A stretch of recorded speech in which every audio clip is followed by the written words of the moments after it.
भाई लहणे तो आपां विचार शुरू की सी, चेला बन के आउंदे ने, गुरु बन जाते ने। उत्थों अगे जिहड़ी आपां विचार करते आ रहे सी, लड़ीवार जिहड़ा इतिहास चल रहा जी, चौथे पातशाह धन धन गुरु रामदास महाराज।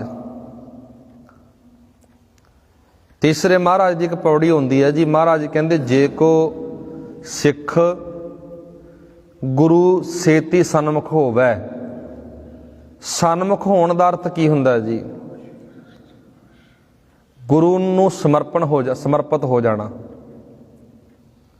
होवे तां सन्मुख सिख कोई, जियो रह गुर नाले। सन्मुख होने की निशानियां पता की ने? जी करके गुरु नूं नाल जानना। गुर के चरण हिरदे ध्याए, अंतर आत्म संभाले। आप छड़ सदा रह प्रणय, गुर बिन अवर ना जाने कोई। गुरु तो बिना किसी होर नूं जानदे नहीं असीं। साडा इष्ट साडा रहबर केवल गुरु है। कहे नानक सुनो संतो, सो सिख सन्मुख होए। सन्मुख होने दी निशानियां ने। आपां इतिहास पढ़ रहे सी जी, भाई जेठा जी दा। भाई जेठा जी अपने उच्चे सुच्चे जीवन के कारण गुरु अमरदास महाराज जी की बख्शिश के पात्र बनते ने। भाई जेठा जी नूं गुरता गति देने का मन किवें बनता है? सतगुरु पातशाह जी का संगतां नूं दसना जरूरी सी कि गुरु की बख्शिश है ना, जिहड़ी गुरु की बख्शिश किवें प्राप्त हुंदी है। आपां 2 दिन आके 4 दिन आके मंग अपनी डिमांड बहुत वड्डी हुंदी है, गुरु सानू आ भी दे दे, सानू आ भी दे दे। इधर बख्शिश के पात्र बनने के लिए उमरां लग जांदियां ने। बख्शिश के पात्र बनने वास्ते, मेहर के पात्र बनने वास्ते उमरां लग जांदियां ने। निर्मल जीवन वाले, गुरु की सेवा ते संगत की सेवा करने वाले, बिल्कुल निष्काम। भाई जेठा जी ने गुरु की सेवा की है, बिल्कुल निष्काम। संगत की सेवा की है, बड़ी भावना नाल, बड़ी शरधा नाल गुरु के हुक्म नूं मन्निया ते कमाया भी है। एक वो लोग ने जो निर्मल जुग दे धारनी भाई जेठा जी वर्गे गुरु के हुक्म नूं मन के बहुत कुछ प्राप्त कर लेंदे ने। एक वो ने जो चतर बनते ने, जो अपने आप अंदर बहुत सियाणे बनते ने। इहो जे हंकार वाले लोग, हौमे वाले लोग अकल तो वांझे रह जाते हैं, गुरु की कृपा के पात्र नहीं बन सकते। गुरु की कृपा के पात्र बनने वास्ते, मेहर के पात्र बनने वास्ते बंदे नूं ईगो त्यागनी पैंदी, हंकार त्यागना पैंदा है, मैं मेरी त्यागनी पैंदी है। फिर उत्थे हुक्म गुरु का वरतदा है। जो गुरु ने कह दिता उन्होंने कबूल करना पैंदा सत करके। एक साखी होंदी है जी इतिहास अंदर, जिस वक्त गुरु अमरदास महाराज एक परख लै रहे ने, एक प्रीख्या लै रहे ने भाई जेठा जी ते भाई रामा जी दी। भाई रामा जी भी गुरु अमरदास महाराज दे जवाई ने, भाई जेठा जी भी गुरु अमरदास महाराज दे जवाई ने, दोए जवाई ने। सतगुरु महाराज ने एक हुक्म किया दोवां नूं, भाई जेठा ते भाई रामा जी नूं, कि तुसी थड़े बनाओ। गुरु ने हुक्म किया, गुरु की आग्ञा पा करके, गुरु का हुक्म पा के पहली बार 2 थड़े बने। एक भाई जेठा जी ने थड़ा बना दिता, एक भाई रामा जी ने थड़ा बना दिता। हुण एक प्रीख्या जी, प्रीख्या लैण का ढंग गुरु साहब का बहुत वखरा नवेकला है। हुण जदों थड़ा बनाया गया ना, भाई जेठा जी ने भी थड़ा बनाया ते भाई रामा जी ने भी थड़ा बनाया। गुरु साहब जी नूं आख्या गया, महाराज थड़े अंदर कोई कमी पेशी तो नहीं रह गई, देखो मड़ा जा चैक कर लो थड़े नूं। सतगुरु महाराज गुरु अमरदास महाराज कहण लगे, वधिया नहीं बनया थड़ा, थोड़ी घाट रह गई है। जदों ये गल भाई रामा जी नूं सुनी ना, रामा जी कहण लगे, महाराज चंगी तरह वेखो, थड़ा तो बिल्कुल सही है, वधिया थड़ा, मजबूत थड़ा बनाया, तुसीं बह के वेख लो। महाराज फिर कहण लगे, भाई थड़ा ठीक नहीं है, दोवें थड़े ठीक नहीं है। भाई जेठा जी ने थड़ा ढाक के दोबारा बनाना शुरू कर दिता। रामा जी थोड़ा बोलन लग पे, ਇਤਿਹਾਸਕਾਰ ਜੋ ਸਾਖੀ ਲਿਖਦੇ ਨੇ, ਹੁਣ ਇੱਕ ਨੇ ਤਾਂ ਜੇਠਾ ਜੀ ਨੇ ਤਾਂ ਹੁਕਮ ਕਬੂਲ ਕਰ ਲਿਆ ਵੀ ਠੀਕ ਹੈ, ਗੁਰੂ ਅੱਗੇ ਥੋੜ੍ਹਾ ਬੋਲਿਆ ਜਾ ਸਕਦਾ। ਗੁਰੂ ਨੇ ਜੋ ਕੁਝ ਕਹਿ ਦਿੱਤਾ ਕਬੂਲ ਕਰਨਾ ਪੈਂਦਾ ਨਾ, ਸਤ ਕਰਕੇ ਸੇਵਕ ਨੂੰ, ਪਿਆਰੇ ਨੂੰ।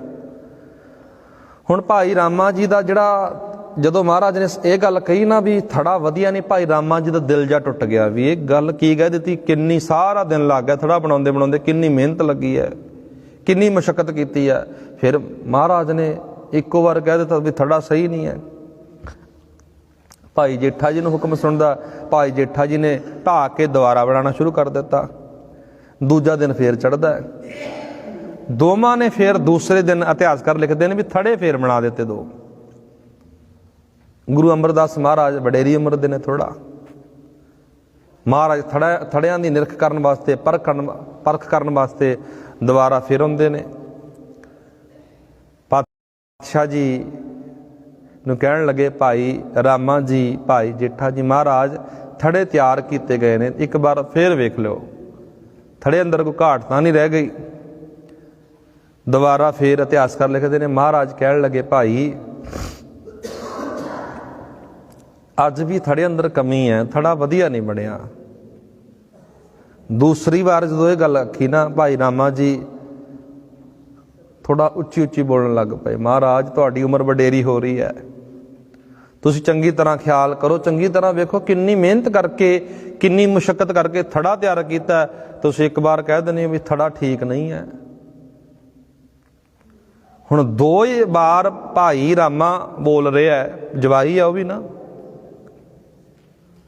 ਭਾਈ ਜੇਠਾ ਜੀ ਨੂੰ ਗੁਰੂ ਸਾਹਿਬ ਦੇ ਕੋਲ ਰਹਿੰਦਿਆਂ 40 ਸਾਲ ਦਾ ਸਮਾਂ, 40 ਸਾਲ ਦੀ ਉਮਰ ਹੋ ਗਈ ਹੈ ਮਹਾਰਾਜ ਦੀ, ਭਾਈ ਜੇਠਾ ਜੀ ਦੀ।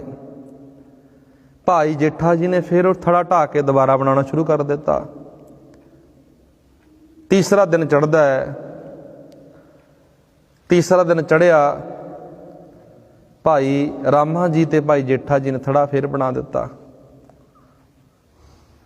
ਸਤਿਗੁਰੂ ਮਹਾਰਾਜ ਕਹਿੰਦੇ ਅੱਜ ਵੀ ਥੜਾ ਸਹੀ ਨਹੀਂ ਬਣਿਆ। ਹੁਣ ਰਾਮਾ ਜੀ ਬਿਲਕੁਲ ਹੀ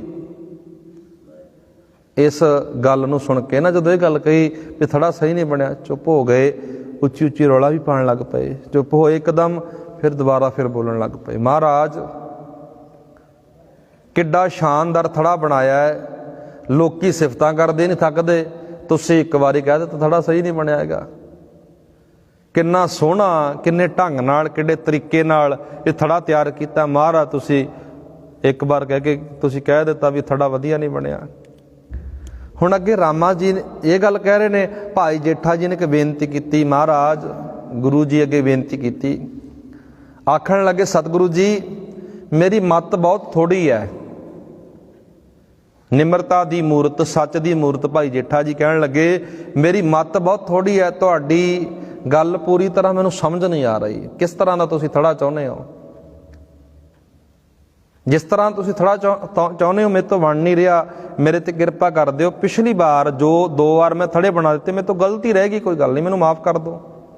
ਇੱਕ ਤਾਂ ਇਹ ਬੇਨਤੀ ਹੈ ਗੁਰੂ ਅੱਗੇ, ਗੁਰੂ ਅਮਰਦਾਸ ਮਹਾਰਾਜ ਅੱਗੇ। ਇੱਕ ਬੇਨਤੀ ਭਾਈ ਰਾਮਾ ਜੀ ਦੀ ਆ, ਮਹਾਰਾਜ ਤੁਸੀਂ ਵਡੇਰੇ ਹੋ ਗਏ, ਤੁਹਾਨੂੰ ਕੁਝ ਪਤਾ ਨਹੀਂ ਲੱਗਦਾ। ਗੁਰੂ ਅੱਗੇ ਬੇਨਤੀ ਕਿੱਡੇ ਕਮਾਲ ਦੀ ਹੈ ਭਾਈ ਜੇਠਾ ਜੀ ਦੀ, ਇੱਕ ਬੇਨਤੀ ਭਾਈ ਰਾਮਾ ਜੀ ਦੀ ਹੈ। ਦੋਵਾਂ ਬੇਨਤੀਆਂ ਦੇ ਅੰਦਰ ਬਹੁਤ ਵੱਡਾ ਫਰਕ ਹੈ। ਇੱਕ ਤਾਂ ਗੁਰੂ ਦਾ ਹੁਕਮ ਮੰਨ ਰਿਹਾ, ਇਹ ਗੁਰੂ ਦੇ ਹੁਕਮ ਦੀ ਉਲੰਘਣਾ ਕਰ ਰਿਹਾ ਹੈ।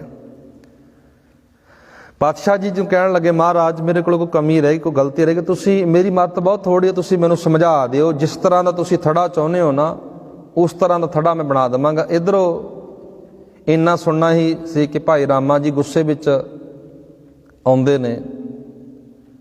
ਉਸ ਸਮੇਂ ਉੱਚੀ ਆਵਾਜ਼ ਵਿੱਚ ਕਹਿਣ ਲੱਗੇ, ਜਿਵੇਂ ਹੁਕਮ ਕਰੀ ਜਾਂਦੇ ਹੋ, ਅਸੀਂ ਕਿੰਨੇ ਵਾਰ ਉਸ ਤਰ੍ਹਾਂ ਥੜਾ ਬਣਾ ਚੁੱਕੇ ਹਾਂ, ਪਰ ਇਸ ਤੋਂ ਚੰਗਾ ਤਾਂ ਕੋਈ ਬਣਾ ਨਹੀਂ ਸਕਦਾ ਨਾ। ਜਿਸ ਭਾਈ ਰਾਮਾ ਜੀ ਕਹਿੰਦੇ, ਜਿਸ ਤਰ੍ਹਾਂ ਥੜਾ ਮੈਂ ਬਣਾ ਦਿੱਤਾ, ਇਸ ਤੋਂ ਚੰਗਾ ਹੋਰ ਕੋਈ ਬਣਾ ਹੀ ਨਹੀਂ ਸਕਦਾ।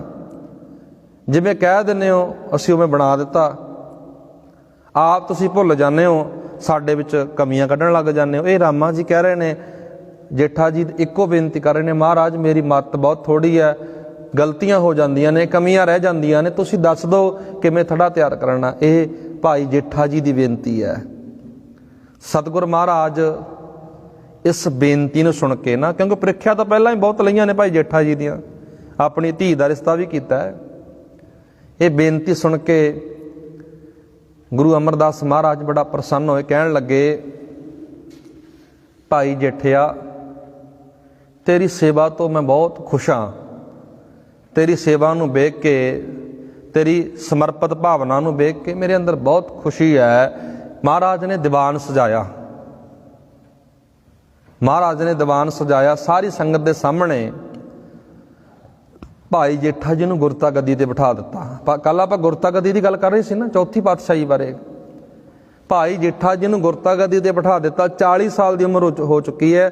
1574 ਜਿਹੜੀ ਡੇਟ ਸਾਨੂੰ ਮਿਲਦੀ ਹੈ, 1574 ਦੇ ਵਿੱਚ ਜਦੋਂ ਭਾਈ ਜੇਠਾ ਜੀ ਨੂੰ ਗੁਰਤਾ ਗੱਦੀ ਤੇ ਬਿਠਾਇਆ ਨਾ, ਗੁਰੂ ਅਮਰਦਾਸ ਬਣਾ ਦਿੱਤਾ। ਘਟਨਾ ਐਸੀ ਘਟੀ, ਭਾਈ ਜੇਠਾ ਜੀ ਜਦੋਂ ਗੁਰੂ ਅਮਰਦਾਸ ਬਣਦੇ ਨੇ ਨਾ, ਉਸ ਰੱਬੀ ਤਖਤ ਉੱਤੇ ਬਹਿੰਦੇ ਨੇ, ਜਿਸ ਤਖਤ ਅੱਗੇ ਦੁਨੀਆ ਦੇ ਵੱਡੇ ਵੱਡੇ ਰਾਜੇ ਮਹਾਰਾਜੇ ਸੀਸ ਝੁਕਾਉਂਦੇ ਨੇ। ਬਾਬੇ ਨਾਨਕ ਵਾਲੀ ਗੱਦੀ ਤੇ ਜਿਸ ਵਕਤ ਬਹਿੰਦੇ ਨੇ ਨਾ, ਉਹਨਾਂ ਨੂੰ ਬਚਪਨ ਯਾਦ ਆ ਗਿਆ। ਬਚਪਨ ਐਸਾ ਯਾਦ ਆਇਆ, ਉਹਨਾਂ ਦਾ ਮਨ ਭਰਿਆ ਆ। ਮਹਾਰਾਜ ਲਾਹੌਰ ਦੀਆਂ ਗਲੀਆਂ ਦੇ, ਪ੍ਰੋਫੈਸਰ ਸਾਹਿਬ ਸਿੰਘ ਜੀ ਲਿਖਦੇ ਨੇ ਉਸ ਵੇਲੇ ਦਾ ਉਹ ਸਾਰਾ ਵਰਤਾਂਤ। ਲਾਹੌਰ ਦੀਆਂ ਗਲੀਆਂ ਵਿੱਚ ਮੈਂ ਕਿਵੇਂ ਰੁਲਦਾ ਫਿਰਦਾ ਸੀ। ਛੋਟੀ ਉਮਰ ਦੇ ਵਿੱਚ ਮਾਤਾ ਪਿਤਾ ਵੀ ਸਾਥ ਛੱਡ ਗਏ ਸੀ। ਅੱਜ ਭਰੇ ਦੀਵਾਨ ਦੇ ਵਿੱਚ ਸੰਗਤਾਂ ਦੇ ਸਾਹਮਣੇ ਕਿੱਡੀ ਵੱਡੀ ਜ਼ਿੰਮੇਵਾਰੀ, ਕਿੱਡਾ ਵੱਡਾ ਅਹੁਦਾ ਤੁਸੀਂ ਮੈਨੂੰ ਦੇ ਦਿੱਤਾ। ਭਾਈ ਜੇਠਾ ਜੀ ਜਦੋਂ ਗੁਰੂ ਅਮਰਦਾਸ ਮਹਾਰਾਜ ਦੇ ਸਨਮੁਖ ਬੈਠੇ ਨੇ ਨਾ, ਜਦੋਂ ਗੁਰੂ ਰਾਮਦਾਸ ਮਹਾਰਾਜ ਬਣਦੇ ਨੇ, ਭਾਈ ਜੇਠਾ ਜੀ ਅੱਖਾਂ ਬਿਲਕੁਲ ਭਰ ਆਈਆਂ। ਉਸ ਚੌਂਕੀ ਤੇ ਬਿਠਾ ਕੇ ਮਹਾਰਾਜ ਨੇ ਭਰੇ ਦੀਵਾਨ ਅੰਦਰ ਜਦੋਂ ਸਿਰ ਝੁਕਾ ਦਿੱਤਾ, ਵਿਰਾਗ ਦੇ ਵਿੱਚ ਬੋਲੇ, ਪਾਤਸ਼ਾਹ ਤੂੰ ਆਪ ਜਾਣਦਾ ਹੈ, ਜਦੋਂ ਮੈਂ ਯਤੀਮ ਲਾਹੌਰ ਦੀਆਂ ਗਲੀਆਂ ਵਿੱਚ ਨਿਆਸਰਾ ਹੋ ਕੇ ਨਿਕਲਿਆ ਸੀ, ਤਦੋਂ ਮੇਰਾ ਹਾਲ ਕੀ ਸੀ। ਮੈਂ ਗਲੀਆਂ ਦੇ ਕੱਖਾਂ ਵਾਂਗ ਰੁਲਦਾ ਫਿਰਦਾ ਸੀ। ਗਲੀਆਂ ਦੇ ਵਿੱਚ ਲਾਹੌਰ ਨਿਵਾਸੀ ਸੀ ਜਿਹੜੇ ਨਾ, ਮੇਰੇ ਅੰਗ ਸਾਕ, ਮੇਰੇ ਸਰੀਕੇ ਵਾਲੇ, ਕਿਸੇ ਨੇ ਮੇਰੀ ਬਾਂਹ ਨਹੀਂ ਫੜੀ। ਉਸ ਦੁੱਖ ਦੀ ਘੜੀ ਵਿੱਚ ਗੁਰੂ ਅਮਰਦਾਸ ਮਹਾਰਾਜ, ਦੁੱਖ ਦੀ ਘੜੀ ਵਿੱਚ ਤੁਸੀਂ ਮੇਰੀ ਬਾਂਹ ਫੜੀ ਹੈ। ਤਾਂ ਕਰਕੇ ਉਹਨਾਂ ਦੀ ਬਾਣੀ ਆਪਾਂ ਪੜ੍ਹਦੇ ਹਾਂ ਜੀ, ਉਹ ਬਾਣੀ ਵਿੱਚ ਵੀ ਲਿਖਦੇ ਨੇ, ਜੋ ਹਮਰੀ ਵਿਦ ਹੋਤੀ ਮੇਰੇ ਸਤਿਗੁਰਾ, ਸਾ ਵਿਦ ਤੁਮ ਹਰ ਜਾਣੋ ਆਪੇ, ਹਮ ਰੁਲਤੇ ਫਿਰਤੇ ਕੋਈ ਬਾਤ ਨਾ ਪੁੱਛਤਾ, ਗੁਰ ਸਤਿਗੁਰ ਸੰਗ ਕੀਰੇ ਹਮ ਥਾਪੇ। ਮੇਰੀ ਹਾਲਤ ਸੀ ਨਾ ਜਿਹੜੀ, ਇਹ ਇਸ ਤਰ੍ਹਾਂ ਦੀ ਸੀ, ਰੁਲਦਾ ਫਿਰਦਾ ਸੀ, ਕੋਈ ਜਾਣਦਾ ਨਹੀਂ ਸੀ, ਕੋਈ ਪਛਾਣਦਾ ਨਹੀਂ ਸੀ। ਹੇ ਗੁਰੂ ਅਮਰਦਾਸ ਮਹਾਰਾਜ, ਅੱਜ ਕਿੱਡਾ ਵੱਡਾ ਅਹੁਦਾ, ਅੱਜ ਕਿੱਡੀ ਵੱਡੀ ਪਦਵੀ ਤੇ ਬਿਠਾ ਦਿੱਤਾ। ਇਸ ਤਰ੍ਹਾਂ ਸਤਿਗੁਰੂ ਗੁਰੂ ਅਮਰਦਾਸ ਮਹਾਰਾਜ ਭਾਈ ਜੇਠਾ ਜੀ ਨੂੰ 1574 ਦੇ ਵਿੱਚ ਗੁਰਤਾ ਗੱਦੀ ਦੇ ਵਾਰਸ ਚੌਥੀ ਥਾਂ ਤੇ ਬਣਾਉਂਦੇ ਨੇ। ਗੁਰੂ ਰਾਮਦਾਸ ਮਹਾਰਾਜ ਬਣਾਉਂਦੇ ਨੇ। ਗੁਰੂ ਕਿਰਪਾ ਕਰੇ ਕੱਲ੍ਹ ਦੇ ਦੀਵਾਨਾਂ ਵਿੱਚ ਆਪਾਂ ਅਗਲੇਰਾ ਜਿਹੜਾ ਇਤਿਹਾਸ ਚੱਲੇਗਾ ਉਹਦੇ ਬਾਰੇ ਵਿਚਾਰ ਕਰਾਂਗੇ। ਇੰਨੀ ਬੇਨਤੀ ਕਰਿਓ, ਪ੍ਰਵਾਨ ਗੁਰੂ ਕਿਰਪਾ ਕਰਨ। ਅੰਤ ਵਿੱਚ ਫਤਿਹ ਨਾਲ ਪਾਓ ਸਾਂਝ। ਆਖੋ ਜੀ ਵਾਹਿਗੁਰੂ ਜੀ ਕਾ ਖਾਲਸਾ, ਵਾਹਿਗੁਰੂ ਜੀ ਕੀ ਫਤਿਹ।